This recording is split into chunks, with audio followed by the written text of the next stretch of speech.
오늘의 손님은 서평 아닌 글을 더 많이 쓰는 서평가입니다. 이번에는 우리가 만든 것이면서 동시에 어느 정도는 우리를 만든 것이기도 한 유행어와 신조어에 대한 이야기를 쓰셨어요.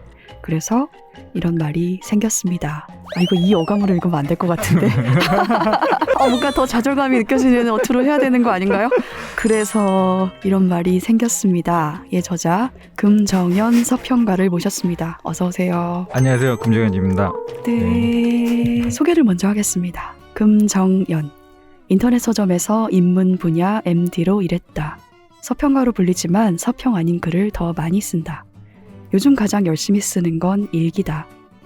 아기와 함께 생활한 후로 더 나은 일상과 세계를 만드는 법을 진지하게 고민하고 있다. 서서비행, 난폭한 독서, 실패를 모르는 멋진 문장들, 아무튼 택시, 담배와 영화를 쓰고 문학의 기쁨 등을 함께 썼다. 그래서 이런 말이 생겼습니다는 금정연 작가님이 2년 동안 독서 평설에 연주한 원고들을 묶은 책입니다. 처음에 연재 제안을 받으셨을 때 망설였다고 하셨는데요. 어떤 고민들을 하셨는지, 연재를 하기로 마음먹은 이유는 무엇인지 궁금합니다. 질문지를 이제 미리 보내주셨잖아요. 네. 어저께 한번 이렇게 읽어보면서 이래서 내가 이런 책을 안 쓰려고 했구나. 네. 왜냐하면 질문이 너무 어렵게 느껴져서 서평을 쓰지 않는 서평가라는 이름으로 활동을 하면서 뭐 책에 대한 이야기나 뭐 영화에 대한 이야기, 제 자신의 개인적인 이야기들을 주로 쓰는 작가였잖아요. 사회적인 이야기나 정치적인 이야기는 사실 잘 하지 않으려고 노력을 했어요. 비정치적이거나 비사회적인 인간이어서가 아니라 저한테는 약간 어려운 일처럼 느껴졌기 때문인데요. 글을 쓰는 사람은 자기가 어디에 서 있는지를 항상 인식하고 글을 써야 된다고 생각을 해요. 그러니까 그 자리에서 이제 어떤 사물이나 세상을 보는 것이기 때문에 글에도 드러나서 사람들이 자연스럽게 알 수 있게 되고, 조금 비겁하게 말하자면 사회에 대한 발언을 하기는 조금 부족하지 않나, 제 깜냥이나 소양이 괜히 내가 또 섣불리 이런 이야기를 해서 많은 사람들이 공분을 사는 게 아닐까 하는 두려움이 솔직히 좀 있었던 것 같고요. 자격에 대한 고민도 하게 되는 것 같아요. 그렇죠. 그런 얘기를 할 때. 이걸 사실 조금 더 이제 솔직하게 말해보자면 서울에서 태어난 30대 후반, 이제는 40대가 된 남성이고 대학을 나오고 뭐 가정이 있고 이 정도만 하더라도 기득권층인 거죠. 말하자면 기성세대이고, 이런 자리에 있는 사람이 사회에 대한 발언을 하는 거에 대한 제가 독자로서 가져왔던 어떤 불만? 불편함? 같은 것이 있었던 것 같아요. 보통은 이제 두 가지 중 하나가 되기 쉬운 것 같은데요. 전지적 비평가 시점이라고 말하는데 자기가 가진 기득권을 생각하지 않고 발이 어디에도 닿아 있지 않은 것처럼 하늘을 위해서 이 모든 사태를 공평무사한 자리에서 조망할 수 있는 것처럼 이렇게 말하는 사람들이 있죠. 말도 안 되고 글을 보면 조금 역겹다고 느껴질 때가 많죠. 또 다른 방법은 너무나 당연한 이야기, 뻔한 이야기를 하는 것, 그런 생각이 들었던 것 같아요. 다른 방식으로 좋은 이야기를 하시는 분들이 많이 있지만, 그러려면 이제 어떤 좋은 능력 혹은 노력이 있어야 된다고 느껴졌던 거죠. 옳은 이야기, 도움이 되는 이야기 같은 건 특별하지가 않잖아요. 그러니까 약간 범주는 다르지만 건강에 대해서 생각해보자면, 우리가 건강하게 살려면 일찍 자고 일찍 일어나고 건강한 음식을 제때 챙겨 먹고, 누구나 알 수 있잖아요. 사실은 모두가 알고 있지만 다만 이제 하기가 어려운 것일 뿐이겠죠. 근데 반대로 건강을 망치는 일은 기상천외한 방법들이 엄청 많은 것 같아요. 다윈상이라는 게 있잖아요, 대표적으로. 거기에 선정된 사람들만 봐도 사람이 자신을 해치는 방법에는 우리가 상상도 할 수 없는 많은 방법이 있구나. 그렇기 때문에 그 좋은 말, 뻔한 말을 하기 위해서는 문장을 만들어내는 대단한 테크닉이 있거나, 그것이 단지 글로만 그치지 않고 삶, 실천, 직접 보여주는 모습과 맞닿아 있어야 되지 않느냐, 그런 생각을 했던 거죠. 그럼에도 불구하고 어쨌든 이제 하기로 마음을 먹은 거는 이제는 이런 말을 해야 될 때가 되지 않았을까?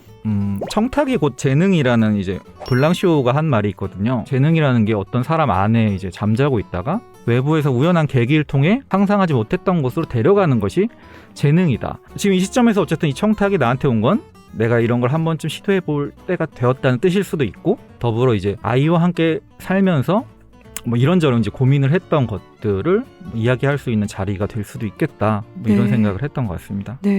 책에는 신조어 24개의 기원과 배경을 살피는 글들이 실려 있습니다. 존버, 금수저, 흑수저, 취준생, 공룰, 손절. 이 단어들을 고를 때 기준이 있었을까요? 제가 아는 신조어들을 이렇게 써봤어요. 아는 신조어가 그렇게 많지가 않더라고요. 많은 사람들이 사용하거나 혹은 이제 들어봤거나 고르려고 노력을 했고요.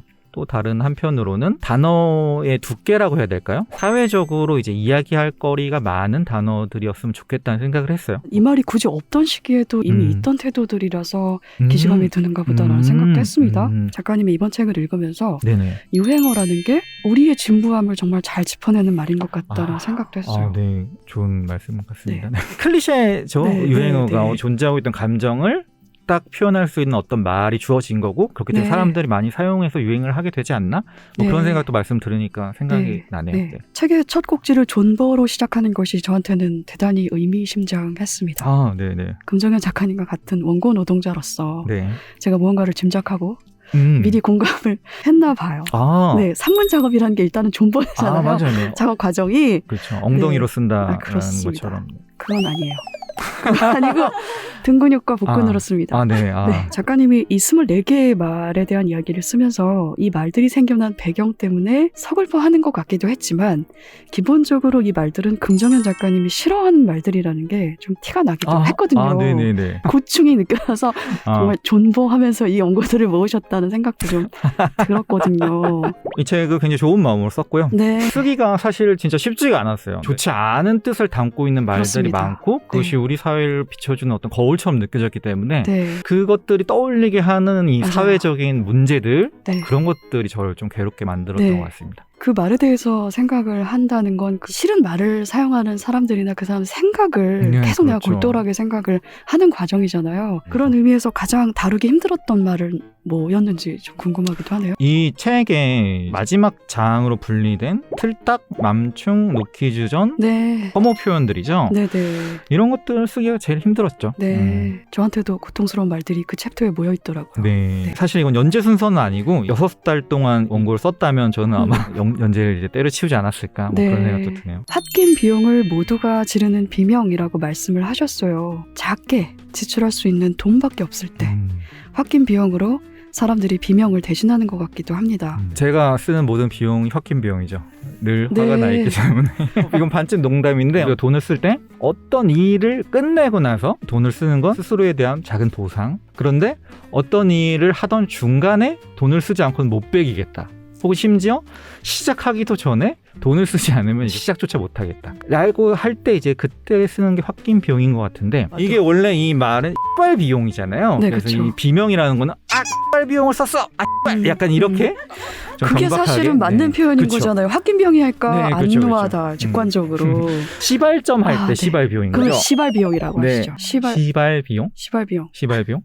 어떤 일 시작하기 전에 시작할 수 있게 만들어주는 돈 그것이 시발 비용이 아닌가 생각을 또 카드 쓰는 거랑 비슷하니까 카드 값을 막기 위해서 어떻게든 일을 해서 돈을 벌어야 되잖아요. 주로 어디다가 비용을 쓰시나요? 취미생활을 하거나 뭐 소위 말하는 덕질 같은 걸 하잖아요. 홧김 비용이라는 것도 어디 쓸 때가 좀 정해져 있어야 되는 것 같아요. 취미라는 게 결국은 등산은 등산용품을 사서 교체하는 게 등산이고 그렇기 때문에 이 홧김 비용이라는 것도 굉장히 충동적으로 쓰는 것 같지만 머릿속 어딘가에서는 이 카테고리를 정해두고 쓰고 있다. 근데 저는 그것이 요즘에는 LP다. 8개월 할부를 너무 많이 해서 앞으로 8개월 동안 진짜 일을 너무 많이 해야 돼요. 스불제는 말의 기원을 알고 나서 저에게도 정말 이거 슬픈 말이기도 했는데 프리랜서 원고 노동자의 일을 그 글에서 이렇게 설명을 하셨습니다. 야구랑 비교를 하신 건데 내가 직접 해야 한다. 승리의 기쁨을 느낄 기회가 거의 없다. 일이 잘 풀리지 않을 때 탓하고 욕할 대상이 없다. 그리고 이 챕터의 부제가 누구도 구원해주지 않는다. 저는 이 부제가 서글펐거든요. 작가님의 원고 노동은 어떤지 여쭤보고 싶었습니다.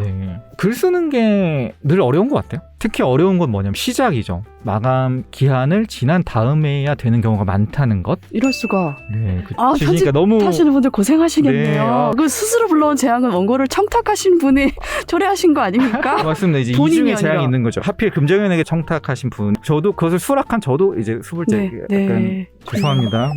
그만 물어볼까요? 원고 노동에 대해서? 자꾸 여기 마스크 속으로 눈물이 들어와서. 노키즈존에서는 세상이 더 나쁜 곳을 향해 가기 전에 우리에겐 다른 선택을 할 기회가 있다고 나는 믿는다. 제가 읽기로는 이 책 속에서 나는 믿는다 하는 말을 잘 사용을 안 하셨어요.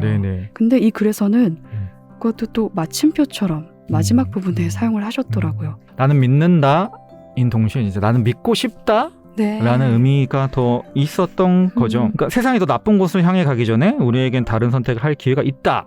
라고 말할 수 있으면 너무 깔끔하고 좋겠죠. 근데 그렇게 말할 수가 없는 거예요. 왜냐면 제가 그렇게 그렇군요. 생각을 하지 못하겠으니까. 네. 솔직히 내 마음을 말하자면 더 나쁜 쪽으로 가고 있는 것 같은데 그러지 않았으면 좋겠다. 바람, 의지의 표현인 것 같아요. 네. 그 나는 믿는다라는 말에는 항상 부정형이 포함이 돼 있는데 그렇지만 그렇게 믿고 싶다는 그 방향으로 가고 싶다는 의지 같은 것도 있어서 좀 어려운 말이기도 하고 맞습니다. 다른 작가가 이런 말을 쓰면 또 유심히 읽게 되는 것 같아요. 저는 또 같은 글에서 혀를 끌끌 찰 권리가 내게는 없다고 하신 말도 인상적이었는데요. 책임감? 우리가 네. 이 같은 세계 속에 속해 있고 저 역시 이 시대를 살고 있는 더군다나 기성세대의 한 사람으로서 요즘 애들은 뭐 휴거라는 말을 쓴대. 아이고 세상이 어떻게 되려고 교육이 무너졌네 하면서 이렇게 혀를 끌끌 찰 수 있잖아요. 마치 강 건너 불구경을 하듯.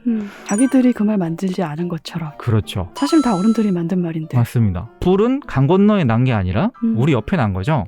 그리고 그 불씨를 제공한 건 우리고 혀를 끌끌 차고 있는 당신이 있는데 그런 당신은 도대체 누구냐라는 어떤 의문도 같이 담겨져 있었던 것 같습니다. 마지막 장에서 요즘 두 가지 고민이 있다고 하셨습니다. 어떻게 인간을 계속해서 사랑할 수 있을까? 인간을 사랑하지 않으면서도 어떻게 계속해서 살아갈 수 있을까? 로맨가리가 네. 에밀 아자르라는 이름으로 발표한 그 자기의 유명한 태생이요? 자기의 태생 마지막 네. 문장이 그거잖아요. 사랑해야 한다. 그것도 어떻게 보면 마침표 같은 문장이었던 것 같아요. 사랑을 해야 한다라고 말한다는 것은 끊임없이 노력해야 되기 때문에 사실은 사랑을 할 수 없기 때문에 사랑을 해야 하는 거죠. 인류를 사랑해야 한다는 책임감 같은 게 느껴지는데 그러기가 쉽지 않잖아요.